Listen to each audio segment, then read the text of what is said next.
voici le tutoriel d'utilisation du Garmin G3X d'R401 de l'Aéroclub Toulouse Midi-Pyrénées. Donc pour allumer le GPS, il est nécessaire d'allumer l'avionics master, ce qu'on va faire.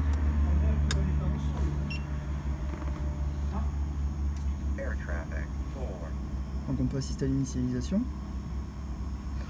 On attend que le GPS s'allume. Tu filmes là?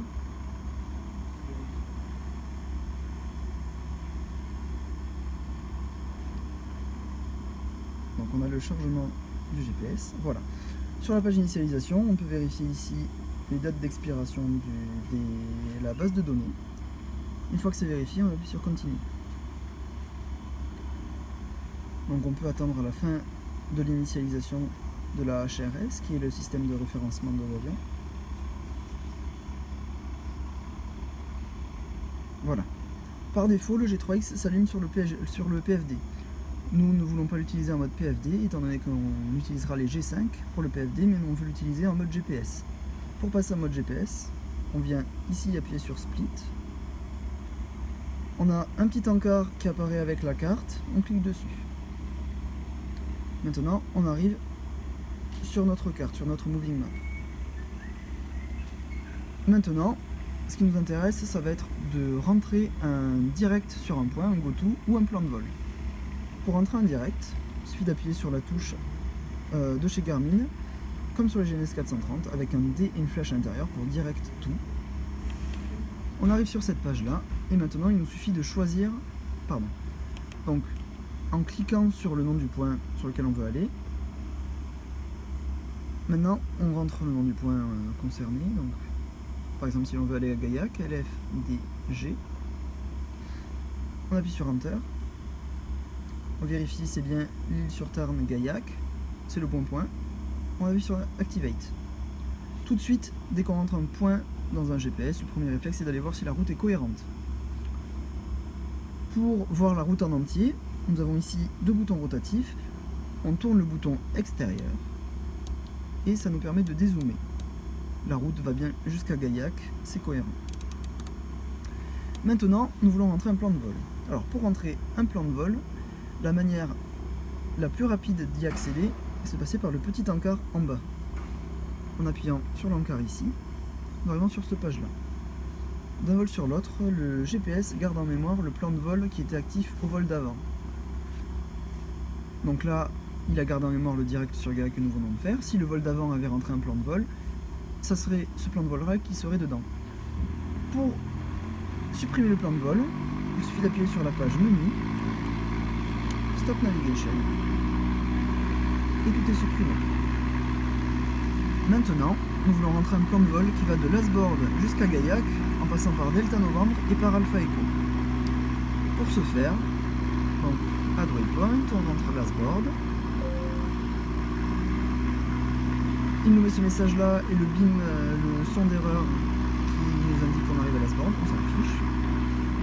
Maintenant, pour le point Delta Novembre, alors le code OACI de Lasbordes c'est Lima Fox Charlie Lima. Eh bien, la terminologie pour le point Delta Novembre, ça sera les deux dernières lettres du code OACI du terrain plus le nom du point. Dans notre cas, Charlie Lima Delta Novembre. On voit bien ici la confirmation, LFCL Delta Novembre, Enter. Maintenant nous voulons le point Echo Novembre de Blagnac, même méthode, Bravo Oscar Echo Novembre, LFBO Echo Novembre, c'est parfait, Enter. Et enfin Gaillac.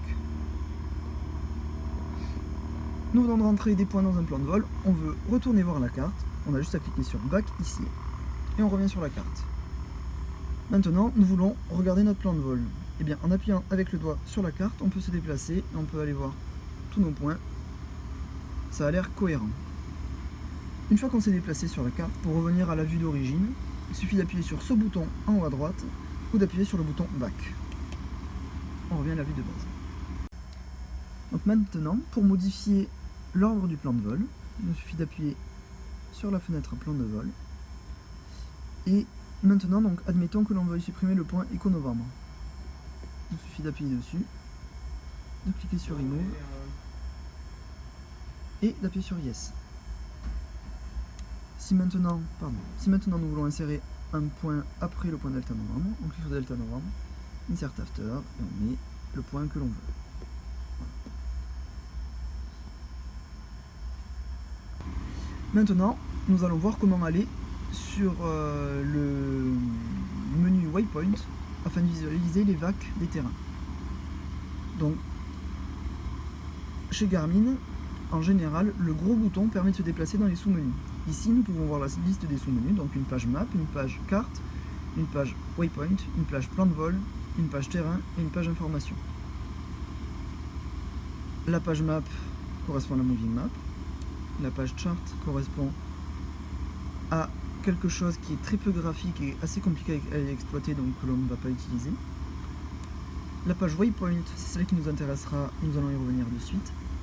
La page plan de vol, eh bien c'est le plan de vol, c'est la deuxième manière d'accéder au plan de vol. La page terrain permet d'afficher le relief. Et la page info permet d'afficher la détection des satellites par le GPS. Ici nous sommes sous le hangar et il est donc normal que les GPS ne soient pas bien reçus.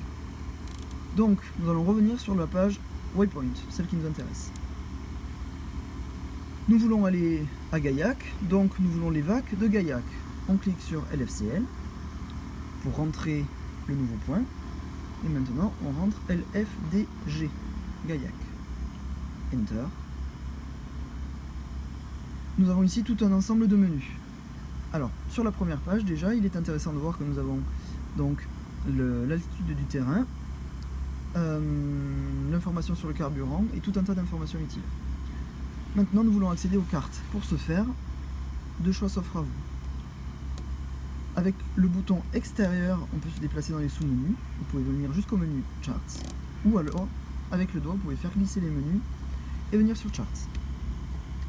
Maintenant, dans la liste déroulante, on peut choisir la carte qui nous intéresse. Nous voulons la vague d'arrivée. C'est parfait.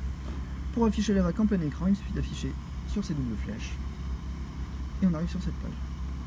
Pour zoomer ou dézoomer, on peut faire comme sur un téléphone portable, sur un smartphone avec les doigts, ou alors avec le bouton de zoom, comme sur la carte normale. Maintenant, pour se déplacer sur la vague, il suffit de faire avec les doigts. Dernière chose, le petit symbole qu'il y a en bas à droite ici, qui correspond à un avion magenta barré, indique que la carte n'est pas géoréférencée, c'est-à-dire que notre avion n'apparaît pas dessus.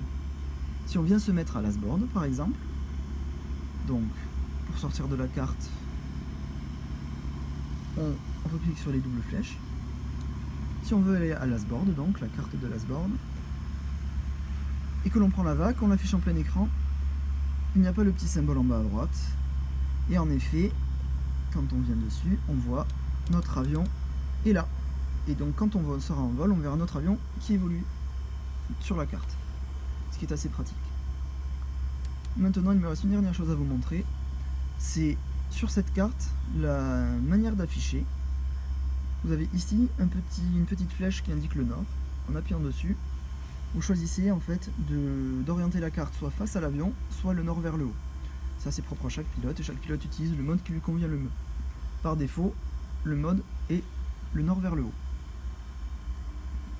Voilà, c'est à peu près tout pour l'utilisation très basique du G3X et je vous invite à regarder les prochaines explications sur les G5, les radios, la boîte de mélange et le transpondeur.